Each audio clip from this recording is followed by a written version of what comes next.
on voit très bien, de manière que, par exemple, sur Arnolphe, j'en parlerai plutôt la semaine prochaine, donc je vais y passer vite, il y a une vraie question de savoir jusqu'à quel point ridicule, jusqu'à quel point pathétique. Et on voit très bien qu'au XVIIIe, c'est essentiellement le ridicule qui gagne, et que le XIXe, notamment l'époque romantique, tendance à mettre du tragique, ou en tout cas du pathétique, dans Arnolphe. D'ailleurs, c'est d'ailleurs tout à fait frappant sur le fait que l'époque romantique est une époque qui noircit les personnages. Les grandes interprétations des personnages de Molière, très généralement, si vous prenez entre 1830 et 1860, c'est des interprétations beaucoup plus noires qu'avant, et souvent qu'après. Là, il y a vraiment comme si le romantisme voyait les personnages en noir. En tout cas, parce que là aussi, il faut être clair que si les comédiens vont vers telle ou telle interprétation, c'est aussi parce qu'ils sentent bien qu'il y a du répondant en face. Et que c'est ça qu'attendent plus ou moins les spectateurs. Et de toute façon, quand les spectateurs ne sont pas contents de l'interprétation, ils jettent assez rapidement. Et justement, comme on est dans un système quand même où il n'y a jamais de grandes séries de représentations, la Comédie Française, il y a une rotation perpétuelle des spectacles. Et ça permet à chacun de s'essayer, de tenter un Tartuffe ou un Alceste. Et puis, d'ailleurs, assez souvent, l'acteur lui-même dit non, c'est pas bon. Ça marche pas. Ou on lui fait comprendre que ça va pas. Mais donc, alors, le cas spécifique de Don Juan, là aussi j'y reviendrai dans la séance sur Don Juan, c'est vraiment tout à fait particulier. Je ne sais pas si vous avez remarqué, dans la liste que j'ai donnée, il n'y a pas Don Juan. Pour une raison, d'ailleurs, tout à fait claire, c'est que pendant 170 ans, on n'a pas joué le texte de Molière. Alors, il y avait bien joué Don Juan à la Comédie Française. Mais on jouait l'adaptation en vers qu'avait faite Thomas Corneille. C'était la veuve de Molière qui avait demandé à Thomas Corneille de faire une adaptation en vers.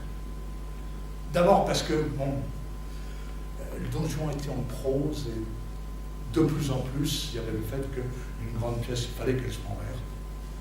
Et puis, Thomas Corneille avait, je dirais, enlevé ce qui est passé. Je ne parle même pas de la scène du pauvre. La scène du pauvre, Guillaume de Molière, elle a été jouée 2 fois. Et on ne l'a conservée que parce que dans la première édition, donc celle de 1682, il y a eu 3 exemplaires qui n'étaient pas cartonnés. Parce que tous les exemplaires étaient ce qu'on appelle cartonnés, c'est-à-dire la scène du pauvre, les pages étaient collées ensemble de manière qu'on ne puisse pas lire. C'était censuré. Et il se trouve qu'il y a 3 exemplaires qui n'ont pas été censurés, dont celui du lieutenant de police. Et c'est comme ça qu'a survécu la scène du pauvre dans le livre. Ce qui montre qu'elle était incontestablement très violente, enfin très blasphématoire. Donc, jusqu'en 1841, on ne joue pas le texte de Molière. Et il faut bien reconnaître qu'on le jouera très peu, il faut quasiment attendre Jouvet et Villars pour que Don Juan devienne une pièce importante. Et c'est assez fascinant d'ailleurs. Aujourd'hui, si vous demandez à quelqu'un de désigner, je ne sais pas, les 5 pièces de Molière qu'il préfère, il y a toutes les chances que Don Juan soit dans les 5. Avant 1950, jamais. Même l'université ne s'intéresse pas à Don Juan. Don Juan est une pièce mal écrite, mal construite, sans intérêt. Les plus grands universitaires ont ce type de jugement. Alors, que ce soit au moins partiellement idéologique, sûrement. Mais en tout état de cause, voilà, l'histoire du rôle de Don Juan, elle commence vraiment au XXe siècle. Mais en revanche, sur d'autres personnages, par exemple, bon, personnages comme Alceste, bien sûr que j'ai dit déjà l'importance qu'il pouvait y avoir sur l'âge d'Alceste. Parce que là aussi, c'est un choix. Justement, le ridicule d'Alceste. Jusqu'où est-ce qu'Alceste doit faire rire? Rousseau était absolument outré de ce que Molière avait fait à Alceste. Alceste était l'homme de bien. D'ailleurs, Rousseau s'identifiait à Alceste, c'est visible quand on lit la lettre à l'envers. Et le parterre, il fait rire le parterre d'Alceste. C'est comme s'il disait, il fait rire le parterre de moi, Rousseau. C'est pas bien. C'est un homme de bien, Alceste. On n'a pas le droit de faire ça, Alceste. Et ça, c'est un débat, c'est posé. Alors, bien sûr, on retrouve aussi beaucoup au 19e des Alcestes sombres. Mais est-ce qu'on a le droit de faire un Alceste ridicule? Ça, ça a été un vrai débat, alors qui se conclut souvent sur le fait qu'on fait des Alcestes un peu neutres, un peu vieux, que finalement aussi Célimène ne peut pas vraiment aimer. C'est d'une certaine manière, puisque Célimène, elle, on sait qu'elle n'en a pas. Plus Alceste est vieux et un peu décrépit, bon, plus la chose elle est réglée. Je dirais même visuellement, d'emblée. Donc, il y a cette complexité des personnages qui se jouent, et aussi sur Alceste, ça va être le degré de passion d'Alceste. Le 18e joue avant tout l'homme du monde. Au contraire, de plus en plus, le romantisme va faire un Alceste qui est prêt à se jeter aux pieds de Célimène et qui, justement, devient une sorte de héros romantique, une sorte de Ruy Blas aux pieds de Célimène. De même, et pour Célimène aussi, le débat va se poser beaucoup, c'est voir, bon, grande coquette, Célimène est une grande coquette, c'est son emploi, on ne discute pas. Mais est-ce que c'est une grande coquette sincère ou pas? C'est-à-dire, est-ce que Alceste, il est un dans la série, ou est-ce qu'il est quand même à part par rapport aux autres? Et là, on a vraiment, suivant les périodes, de la part des comédiennes qui le jouent, des positions totalement divergentes là-dessus. Et c'est vrai aussi, d'une certaine manière, pour le rôle d'Agnès.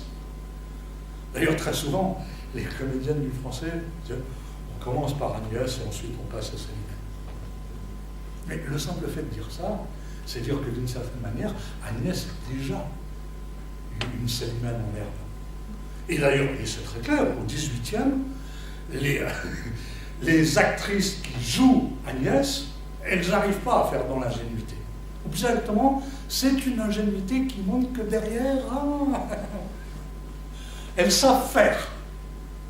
Parce que aussi, alors là, c'est évidemment l'inconvénient de ce système où finalement, ce sont essentiellement les acteurs, avec l'aide du public bien entendu, qui définissent leur rôle.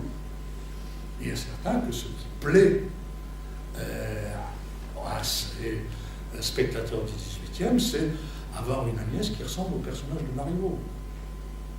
Et notamment à Ranade ou d'autres, c'est-à-dire des personnages qui ont, je dirais, une capacité de séduction, voire de ruse,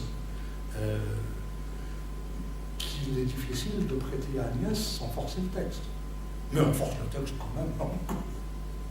Voilà, donc j'ai pris le personnage, et puis bien entendu Tartuffe, alors qui est sans doute un de ceux sur lesquels on a le plus glosé, d'autant que bien entendu sur Tartuffe, il y avait de vrais enjeux idéologiques.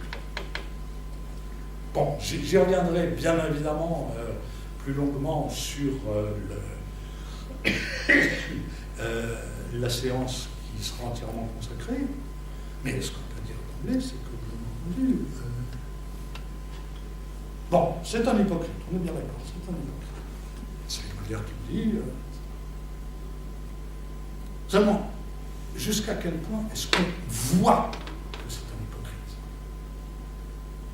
J'aurais tendance à dire que pour Tartuffe, ça se joue très rapidement, ça se joue dans la première scène où il apparaît, surtout que ça fait 2 actes qu'on attend. Ou bien le spectateur d'emblée, quand entre Tartuffe, constate que oui, c'est un hypocrite, il n'y a pas de...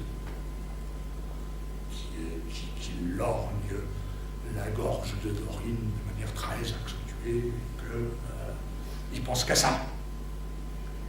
Bon, en quel cas, voilà, ceux qui ne s'en sont pas aperçus d'emblée, comme Orgon et Madame Pernelle, sont forcément des imbéciles. Et donc, à partir de là, la pièce est claire. Il y a d'un côté les gens raisonnables, puis de l'autre côté les imbéciles. Si au contraire c'est plus compliqué que ça, c'est-à-dire si, et il y a eu cette tendance aussi dès le 18e de jouer parfois, encore qu'au 18e, c'est quand même surtout, Tartuffe fait partie de l'emploi des valets.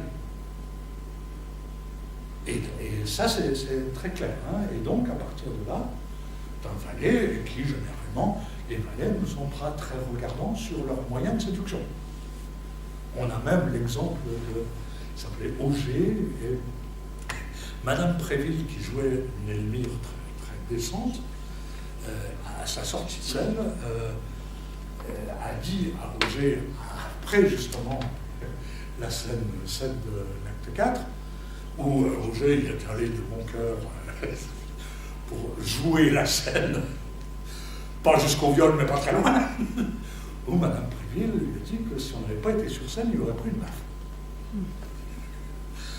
Donc voilà, donc il y a ça, mais incontestablement, on voit là aussi très largement au 19e des Tartuffes noirs, des Tartuffes traîtres de mélodrame, mais qui ne sont absolument pas ridicules. Et puis la question des saints, qui se pose surtout au XXe siècle, et Jouvet est très important là, mais il y avait eu déjà eu des interrogations auparavant,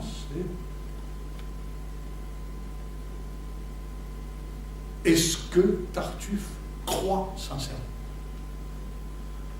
Parce que c'est quand même quelque chose d'extrêmement curieux. Les 2 scènes de séduction qu'il a avec Elmire, généralement, quand vous avez quelqu'un qui est un hypocrite, un méchant, un traître, etc., dans une situation comme celle-là, s'il essaye de draguer la femme de celui qui l'entretient, ce à quoi on s'attend, c'est de dire, quand on est entre nous, j'arrête un peu de parler religion, on va parler d'autre chose. Hein? Et puis, on va essayer de s'entendre sexuellement parlant. Alors, c'est absolument pas ce que fait Tartuffe. Sa séduction, elle passe complètement par la religion, par un discours religieux. Et si vous relisez ces scènes-là, c'est frappant. Alors, c'est de l'hypocrisie perfectionnée ou c'est une forme de sincérité? Et c'est tout à fait défendable le fait de dire que Tartuffe est sincère, simplement, bon, ça arrive à tout le monde. On est pécheur. On peut être un croyant sincère et puis tomber amoureux quand il ne faudrait pas. Voilà, et donc là-dessus, là aussi, il y a de vrais enjeux qui se passent. Alors, s'ajoute bien sûr sur toute la fin du XIXe siècle le fait de la lutte contre le cléricalisme qui fait que, en somme, Tartuffe devient un drapeau pour les anticléricaux. Et c'est sans doute la raison pour laquelle Tartuffe est la pièce la plus jouée par la Comédie Française. Parce qu'il est certain que dans toute la période où il s'agissait de combattre l'Église et le pouvoir de l'Église, jusqu'à la séparation de l'Église et de l'État, etc., il est certain que Tartuffe, c'était un morceau de choix. Que d'une certaine manière, en tout cas, les spectateurs anticléricaux entendaient dans Tartuffe exactement la confirmation exacte de ce qu'ils pensaient de l'Église. Bon, je suis allé vite sur le 18e, 19e, on arrive en gros au début du 20e. Et là, d'une certaine manière, il y a la volonté de la part d'un certain nombre de metteurs en scène de dire, bon, oui, la comédie française c'est bien, c'est gentil, il y a des grands comédiens, mais les traditions entretenues sur Molière, honnêtement, il y en a un peu marre. Hein, et bon, il s'agit quand même de faire un peu autre chose. Et on les voit un peu, enfin pas tous, mais beaucoup, ceux qui justement défendent une conception du théâtre comme n'étant pas un commerce, mais comme un art, la plupart du temps, on les voit s'intéresser, entre autres, à Molière. Alors, bon, dans le cas d'Antoine, c'est à partir du moment où il y a l'Odéon. Tant qu'il était au théâtre Antoine, ouais, il a monté du Shakespeare, alors que c'était pas fréquent à l'époque, mais non, les Molières, non. Bon, en revanche, à l'Odéon, il va monter plusieurs Molières, dont Tartuffe, qui monte en 1907, en disant Tartuffe, c'est une pièce de toutes les époques, on pourrait même jouer en habit, on va faire mieux, on va la replacer dans son milieu. Ça, ce qui est quand même une des thèses complètement centrales du théâtre naturaliste, où il faut replacer les personnages dans leur milieu. Et leur milieu, en l'espèce, c'est la maison d'Orgon, et il y a une entrée progressive où, contrairement justement au décor unique prôné toujours pour le théâtre classique, il y a 5 décors différents où on entre progressivement dans la maison d'Orgon. Le premier acte est au jardin, puis l'antichambre, et comme ça, on entre de plus en plus profondément dans la maison d'Orgon. Il montrera aussi Psyché en 1914, qui est un peu un chant du cygne. Il a quand même accumulé pas mal de dettes à l'Odéon, parce que le théâtre naturaliste est un théâtre qui coûte cher. Ah oui, hein. Les décors, les costumes, les figurants, tout ça. Et quand on est Antoine, on ne fait pas les choses à moitié. Non, on fait. Et c'est sûr, pour faire Psyché, mais faire Psyché comme c'était à Versailles, ça coûte les yeux de la tête. C'est, je crois, d'ailleurs son dernier spectacle à l'Odéon. Mais c'est une manière, je dirais, de mourir en beauté, de dire de toute façon, je sais bien que vous ne donnerez pas l'argent pour combler les dettes, et de fait, on ne les donnera pas. Après, le devoir dit, si on va trouver une solution, on va s'arranger, etc. Personne couvrira les dettes d'Antoine, et Antoine mettra la clé sous la porte après Psyché, en partant à Istanbul. Manque de chance, il part à Istanbul pour faire du théâtre à Istanbul. Et juste après, il y a la guerre de 14, et la Turquie est dans l'autre camp, et il est obligé de revenir. C'est dur pour lui. Bon. Alors, ce qui est intéressant, c'est que ce n'est pas uniquement en France qu'on se réintéresse à Molière, mais par exemple aussi en Russie. Alors, j'ai entre autres, une photo du malade imaginaire monté par Stanislavski. Il le monte en 1913. Alors, là aussi, il y a des choses tout à fait communes avec Antoine, c'est la volonté des décors exacts, qui là, en l'espèce, sont pris très précisément aux Hospices de Beaune. Si vous avez déjà visité la salle des Hospices de Beaune avec les lits, ils viennent de là, hein. Les lits de la chambre d'Argon. Et puis, bon, il y a la volonté justement de jouer tout l'aspect farcesque de manière très accentuée. C'est intéressant parce que justement, on a un Stanislavski qui, après la mort de Tchekhov, s'est retrouvé un peu dans une situation instable puisqu'il ne savait plus vers où aller. Et d'ailleurs, il a tenté des expériences complètement non réalistes. Hein. Quand il demande à Kraïv de monter Hamlet, quand il monte la vie de l'homme d'Andreïev, ce sont des pièces qui sont absolument réalistes. Et Molière, il y aura aussi Tourguenieff, mais Molière le malade imaginaire, est une manière pour Stanislavski de se réengager dans un réalisme, je préfère le terme de réalisme, qui restera quand même sa clé. Cela dit, et Molière, bon alors, il y aura, mais alors là, 20 ans après, il y aura l'épisode du spectacle sur Molière, où le dramaturge est Bulgakov.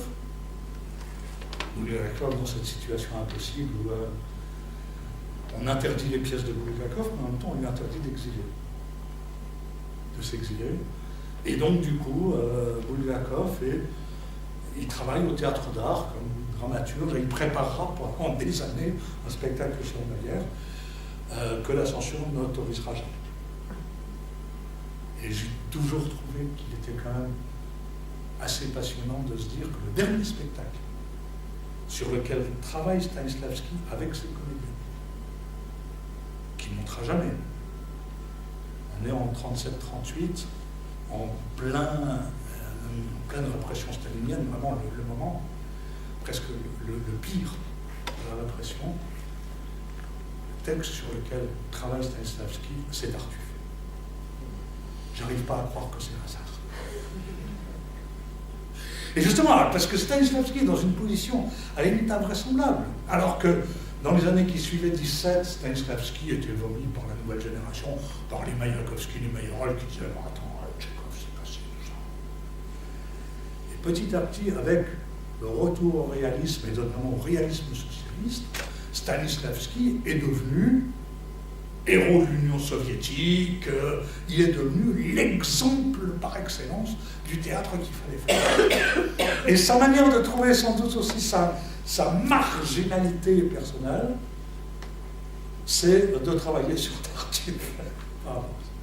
Mais là encore, il ne le montrera pas. Bon, je pourrais aussi, mais je vais passer plus vite, d'autant que j'en ai pas de photos sur le Don Juan de Meyerhold, qui là date de 1910, mais sur lequel je reviendrai, parce qu'il réclamerait un développement, mais en soi, dans la séance consacrée à Don Juan.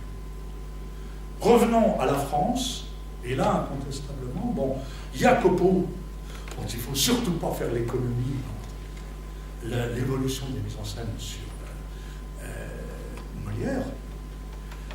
Copo, qui est un grand amoureux de Molière, qui connaît très bien l'œuvre de Molière, qui montrait essentiellement des farces. C'est ça qui est intéressant, parce qu'on dit toujours « Oh ouais, Copo, c'est quelqu'un ennuyeux, tout ça, etc. » En fait, ce qu'il préfère, et le très loin chez Molière, ce sont les farces.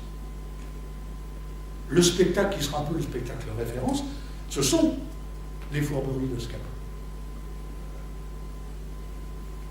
Voilà, donc ça c'est la scène finale des fourberies de Scapin au Vieux-Colombier, avec le tréteau, ce qu'on appelle le tréteau nu, qui justement, il y a un tréteau sur la scène. Et donc, et ça donne d'une certaine manière une forme de distance tout à fait farcesque à l'ensemble de la mise en scène. Donc, mais pareil, dès le premier spectacle de 1913, il y avait L'amour médecin dans les deux premiers spectacles d'ouverture. Pareil, donc il a monté aussi le médecin Macchiavelli, donc je l'ai dit, les fourberies de Scapin, et puis, mais là aussi c'est parce que, bon, il y a quelque chose de l'ordre de l'identification, je parlais de Copo, le misanthrope, qu'il avait créé à New York et qu'il reprendra au Vieux-Colombier. Et bien entendu, c'est lui qui joue Alceste. Et c'est sans doute pas un hasard si c'est au moment où tout le monde, à partir du l'un est parti, Jouvet est en train de partir. Et Alceste se dit qu'il va peut-être aller au désert. Ce qu'il fera un an après, puisqu'il fermera le Vieux-Colombier l'année d'après. Alors son désert à lui, ça sera la Bourgogne, puisqu'il part avec les copiaux en Bourgogne. Et puis, bien entendu, les gens du cartel seront eux aussi très intéressé par Molière de diverses manières. Hein. Il est clair que... Alors oui, là, parenthèse, Lucien Guitry. Lucien Guitry, c'est un cas. C'est un très grand acteur, le père de Sacha Guitry. Et alors, vers la fin de sa vie, il sera fasciné par 3 personnages de Molière. Arnolphe, Tartuffe, Alceste. Et il montrera les 3, chacun à sa manière. Et par exemple, dans le cas de Tartuffe, il a eu une sorte d'illumination dans une petite auberge d'Auvergne. En plus, c'était dans un village à côté de Rodez qui s'appelle Orgon. Il est tombé sur un frère des écoles chrétiennes avec un épouvantable accent auvergnat et il a dit « c'est Tartuffe ». Et Lucien Guitry a joué Tartuffe avec l'accent auvergnat. Bon, il n'y avait pas que ça quand même dans la mise en scène, mais... Et de même, bon, et justement, il a tendance à écraser toujours ses partenaires. Il joue un Arnolphe, les critiques parlent de personnage de Franz Hals, et qui vraiment écrase de son mépris Agnès. Il joue un Alceste, qui lui est un Alceste sombre, torturé, mais déjà si loin du monde que finalement on comprend assez bien que Célimène disent non, allez m'enfermer au désert avec toi, ça je le sens pas. Bon, mais enfin, il y a quand même et là, c'est disons, des choses qui sont des sortes d'essais personnels que s'autorise Guitry.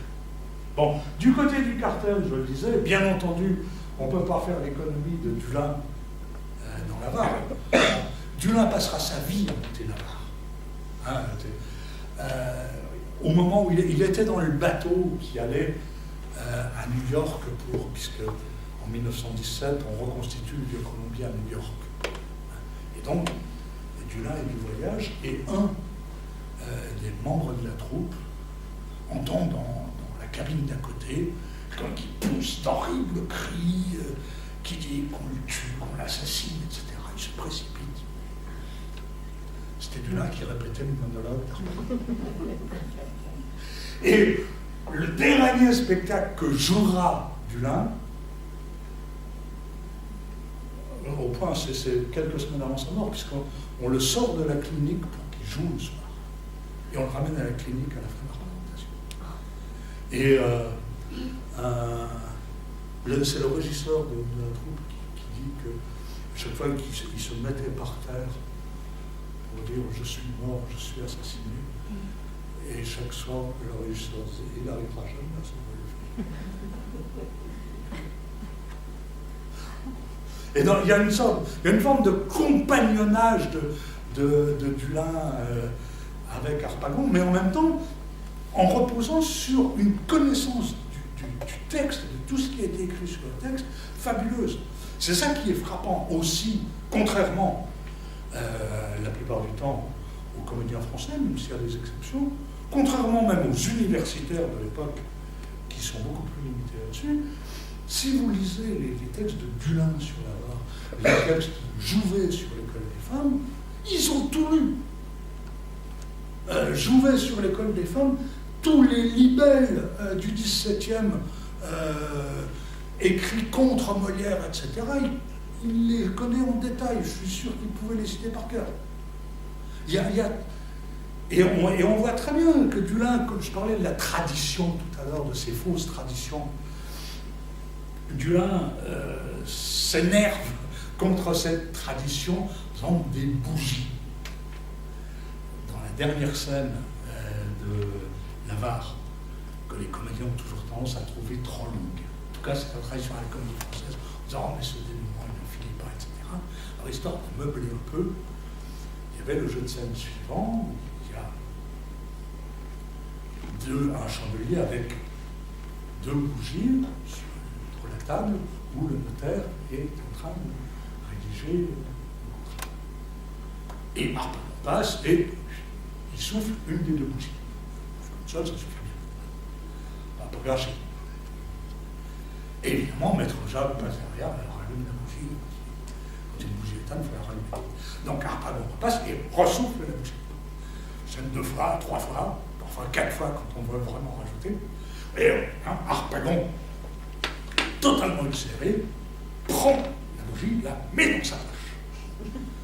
Et Maître Jacques la rallume dans la poche d'Harpagon. Et Harpagon se brûle.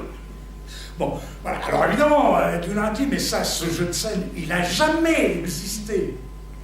À la limite, le premier, il est relativement possible de penser que peut-être, effectivement, Molière dans Harpagon a soufflé une des 2 bougies. Là, c'est un gag qui est intéressant. Mais que ça se reproduise comme ça 4 fois, 5 fois, et qu'en plus on dit non, ça a toujours été comme ça, c'est la tradition, ça ulcère complètement Dulin qui dit mais on joue des sketchs sur l'avarice, on joue pas l'Harpagon, on joue des sketchs sur l'avarice. Et puis, Batty. Alors là, c'est un cas tout à fait particulier, Batty, mais c'est très, très beau en même temps.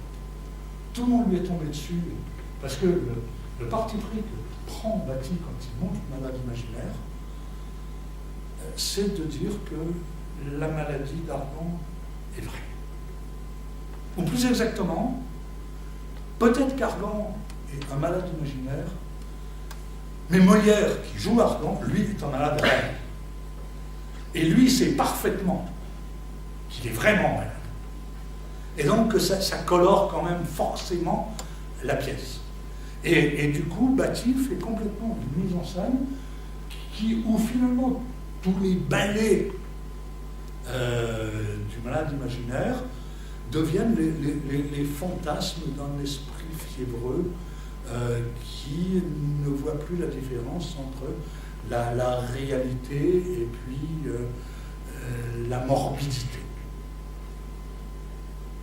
Et donc ça, c'est une esquisse faite par Batty lui-même, qui essaye de traduire complètement ce sentiment presque expressionniste. Enfin, Batty est quelqu'un qui s'est toujours beaucoup intéressé à l'expressionnisme, ce qui est un cas rare dans la mise en scène française. Finalement, l'expressionnisme, on est plutôt passé à côté.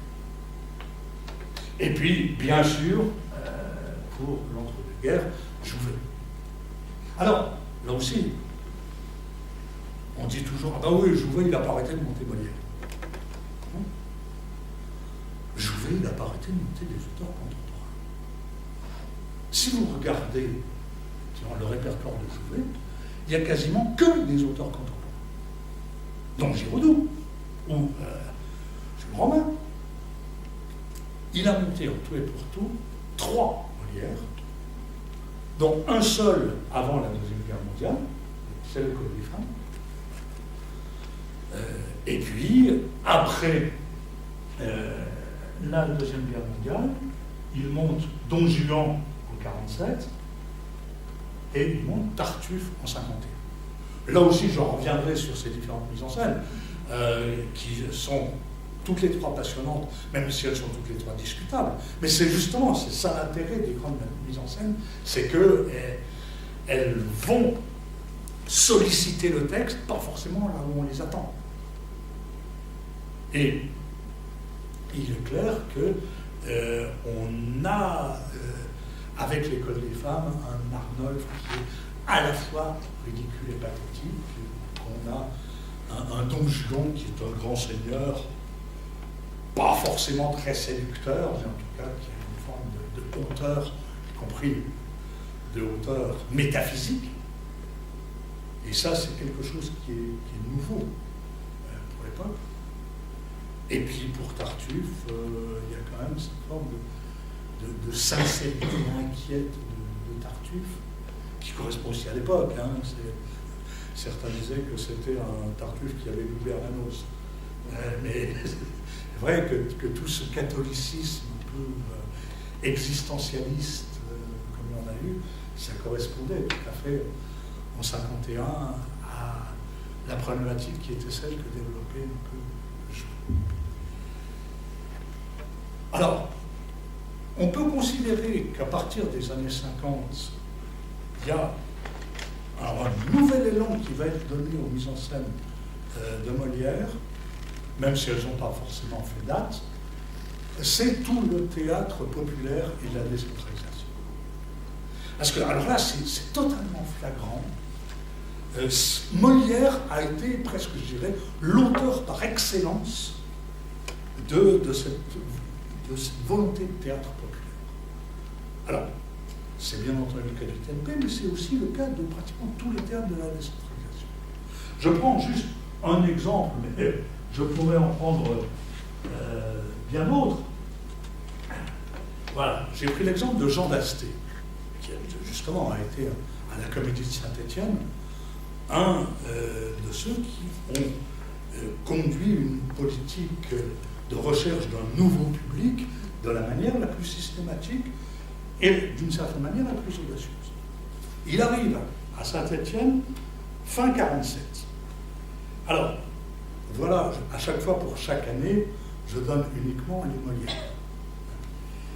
47-48, Le médecin malgré lui, L'école des femmes, Les fourberies de Scapin. Trois la même chose.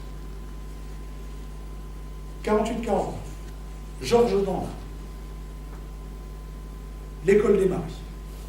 49-50, Tartuffe. 50-51, Le bourgeois gentil. 51-52, Les précieuses ridicules. 52-53, Le mariage forcé. 53-54, Les femmes savantes. 54-55, L'avare. 55-56, Le malade imaginaire. Voilà. C'est-à-dire que, enfin, c'est tout à fait flagrant, sur les 4 ou 5 spectacles de la saison, il y a un Molière. Quasi systématiquement. Et nombreux sont les grands noms de la décentralisation qui sait que bon, il y a une sorte de miracle Molière qui fait que si on joue Molière, je dirais, sans faire les pieds au mur, mais en faisant confiance au texte et en jouant le texte dans le sens des situations, ça marche. Et ça marche notamment auprès d'un public qui n'a pas les prérequis culturels, etc. Et ça semble incontestable. Ça semble encore assez vrai. Et c'est d'autant plus important que, bien évidemment, on va entrer avec les années 50 et 60 dans une période où il y a beaucoup plus d'élèves dans le secondaire, hein, puisque, bon, n'oubliez pas qu'en vers 1960, il y avait 5% d'une classe d'âge qui allait jusqu'au bac. Hein. On en est aujourd'hui à 70%. Mais incontestablement, bon, alors, c'était quand même encore l'époque où, dans le secondaire, il y avait un Racine, un Corneille, un Molière par an. Plus en détail. Le théâtre, c'était ça. Et c'était uniquement ça. Je sais, je l'ai encore connu. Hein. Bon. Mais c'est vrai aussi que ça voulait dire aussi qu'il y avait un débouché pour les représentations de Molière qui était très important. Et c'est vrai qu'incontestablement, les uns et les autres ont monté Molière. Non, ils ne les ont pas montés, ce n'était pas des commandes, c'était plus compliqué que ça. Mais c'est vrai que le cas le plus typique, c'est celui de Géraud, à qui on fait comprendre à Sartrouville que ça serait bien qu'il monte un Molière et qu'il montera Don Juan. Ça sera le seul Molière qu'il montera dans toute sa carrière. C'est d'ailleurs un Don Juan très très intéressant. Mais voilà, et bien sûr, très nombreux seront les metteurs en scène qui, souvent spontanément, sans qu'on soit besoin de les pousser, montreront les Molières. Alors, à partir de là, c'est sûr que le temps passant, je vais passer rapidement aussi sur les 50 dernières années. On y reviendra dans les séances prochaines, mais bien sûr de manière beaucoup plus pointue. Mais là, c'est là aussi où, je dirais, les photos pourront me servir à donner simplement quelques commentaires. Bien entendu, le TNP. Sur les 3 spectacles les plus joués au TNP, il y a 2 Molières. C'est Don Juan, qui a été le plus joué au TNP, ensuite le Cid, ensuite la Var. Donc là aussi, encore, bien sûr que c'est sans doute du choix de Villard, mais soit ratifié par les spectateurs.